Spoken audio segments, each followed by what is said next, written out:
Hi, welcome to live with food. நம்ம இன்னைக்கு பட்டாணி புலாவ் பார்க்க போகிறோம். ரொம்ப ஈஸியான ஒரு ரெசிபி. எப்படி பண்ணுறதுன்றதை பார்க்கலாம்.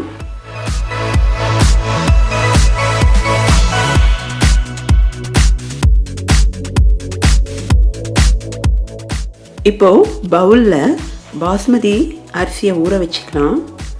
இதை நல்லா கழுவி ஒரு 30 நிமிஷம் போல் ஊற வச்சுக்கலாம்.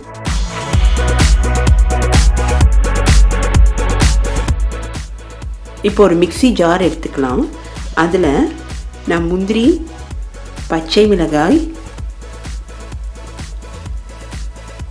காரம் வேணும்னா இன்னும் கூடி 2 ஆட் பண்ணிக்கலாம். கொத்தமல்லி இலை, ஒரு துண்டு இஞ்சி,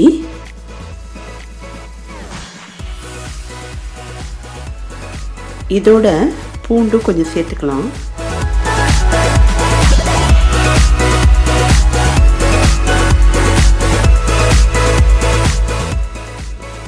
இப்போ இதில் சீரகம் கொஞ்சம் ஆட் பண்ணிக்கலாம்.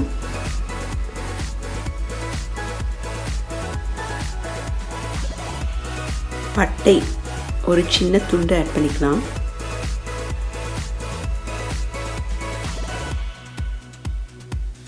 தேங்காய் துண்டுகள் கொஞ்சம் ஆட் பண்ணிக்கலாம். இது எல்லாத்தையும் கொஞ்சமாக தண்ணி விட்டு நல்லா சாஃப்டாக அரைச்சி வச்சுக்கலாம். இப்போ ஒரு குக்கர் எடுத்துக்கலாம். இதில் நான் வெஜிடபிள் ஆயில் விட்டுருக்கேன். உங்களுக்கு நெய் வேணும்னா இந்த இடத்துல ஆட் பண்ணிக்கலாம். இப்போ இதில் பிரியாணி இலை சேர்த்துக்கிறேன். ஏலக்காய் சேர்த்துக்கிறேன். லவங்கம் சேர்த்துக்கிறேன்.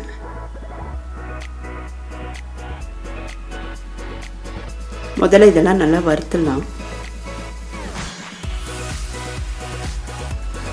கொஞ்சமாக சீரகம் சேர்த்துக்கிறேன். கட் பண்ணி வச்ச வெங்காயத்தை சேர்த்துக்கிறேன். வெங்காயம் நல்லா செவப்பாக வறுத்து எடுக்கணும்.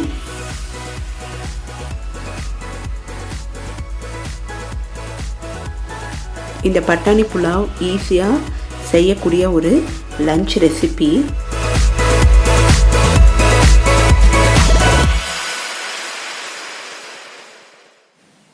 இதில் நான் தேவையான அளவு உப்பு சேர்த்துருக்கேன்.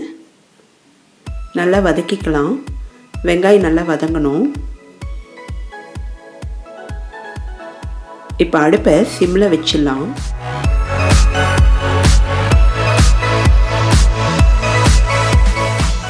இந்த பட்டாணி புலாவுக்கு கடாய் பன்னீர் ரொம்ப நல்லா இருக்கும்.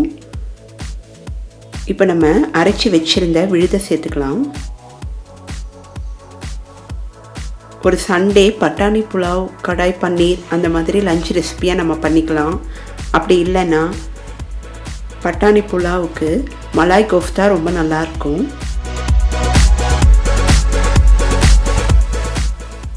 இப்போ நல்லா வதக்கிக்கணும்.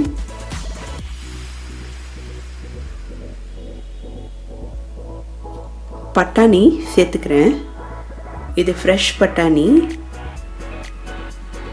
இது 2லேருந்து 3 நிமிஷம் நல்லா வதக்கி விட்டுக்கலாம்.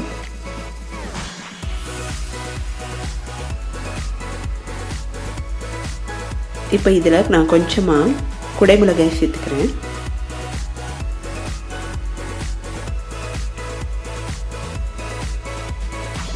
ரொம்ப டேஸ்டான ரெசிபி.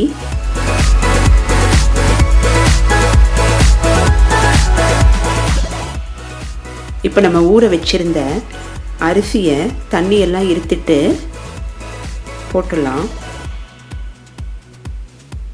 1 கப்பு அரிசிக்கு நான் 1.25 கப்பு தண்ணி விட்டுருக்கேன்.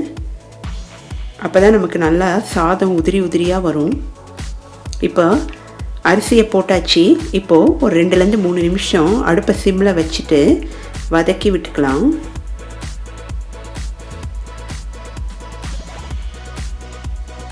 இப்போ நம்ம தண்ணி விட்டுடலாம்.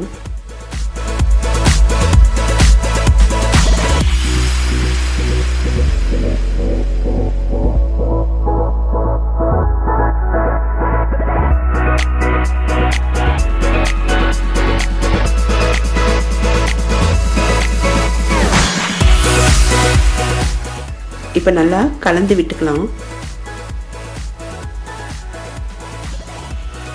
இப்போ இது மேலே நான் பொடிச்சு வச்சுருந்த மிளகை சேர்த்துக்கிறேன்.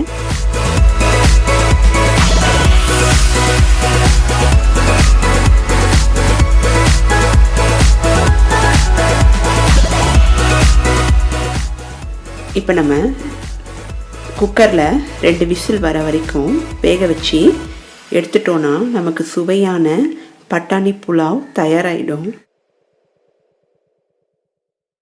பார்க்குறதுக்கே ரொம்ப நல்லா கலர்ஃபுல்லாக இருக்குது. இந்த வீடியோவை லைக் பண்ணுங்கள். லிவ் வித் ஃபுட் சேனலை சப்ஸ்கிரைப் பண்ணுங்கள். நெக்ஸ்ட் வீடியோவில் மீட் பண்ணுறேன். பாய்.